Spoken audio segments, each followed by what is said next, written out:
গাজায় এবার প্রতিরোধ যোদ্ধাদের প্রতিরোধে পিছু হটতে বাধ্য হয়েছে ইসরায়েলি সেনারা। শুধু তাই নয়, ইসরায়েলি সেনাদের বিরুদ্ধে কঠোর প্রতিরোধ গড়ে তুলেছে গাজার প্রতিরোধ যোদ্ধারা। যোদ্ধাদের এই সাফল্যের বিষয়টি স্বীকার করেছে ইসরায়েলি গণমাধ্যমও। ইসরায়েলি সেনাবাহিনী বলেছে, গাজা সিটিতে ফিলিস্তিনি যোদ্ধাদের সঙ্গে সংঘর্ষে একজন ইসরায়েলি সেনা নিহত এবং কমপক্ষে 11 জন গুরুতর আহত হয়েছে। এছাড়া লজিস্টিক কিছু সুবিধাও ধ্বংস করেছে প্রতিরোধ যোদ্ধারা। ইসরায়েলি গণমাধ্যমের খবরে বলা হয়েছে, ইসরায়েলি প্রতিরক্ষা বাহিনী IDF সেনা নিহতের তথ্য স্বীকার করেছে। তারা জানিয়েছে ওই হামলায় 4 সেনা নিখোঁজ রয়েছেন। অতিরিক্ত সেনা পাঠিয়ে তাদের খোঁজা হচ্ছে।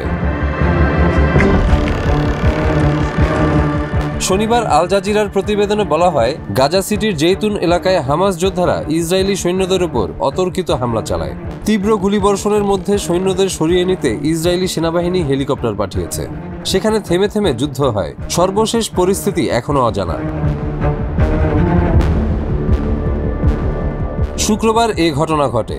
ঘটনার পর ইসরায়েলি সেনারা হ্যানিবাল প্রোটোকল চালু করে, যা যুদ্ধক্ষেত্রে সেনাদের বন্দী হওয়া ঠেকাতে ব্যবহৃত হয়।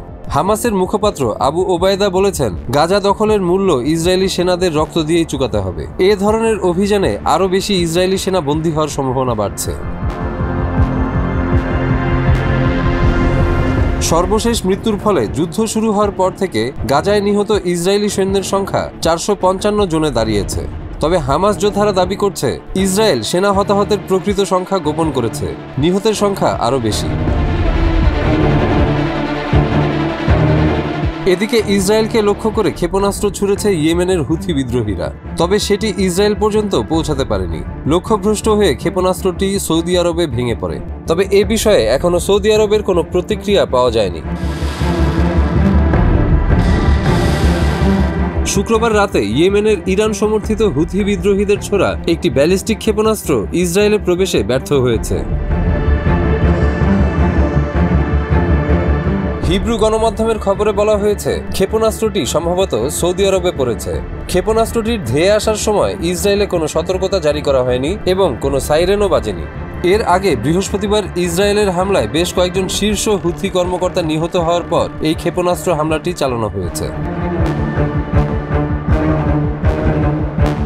দ্য টাইমস অফ ইসরায়েলের প্রতিবেদনে বলা হয়, ইয়েমেনের হুথি বিদ্রোহী সরকারের প্রধানমন্ত্রী আহমেদ আল রাহাওয়িকে হত্যা করেছে ইসরায়েল। রাজধানী সানায় ইসরায়েলি বিমান হামলায় তিনি নিহত হন। আহমেদ ইরান সমর্থিত ছিলেন এবং ইসরায়েলের বিরুদ্ধে সাম্প্রতিক হামলায় তিনি জড়িত বলে অভিযোগ উঠেছে।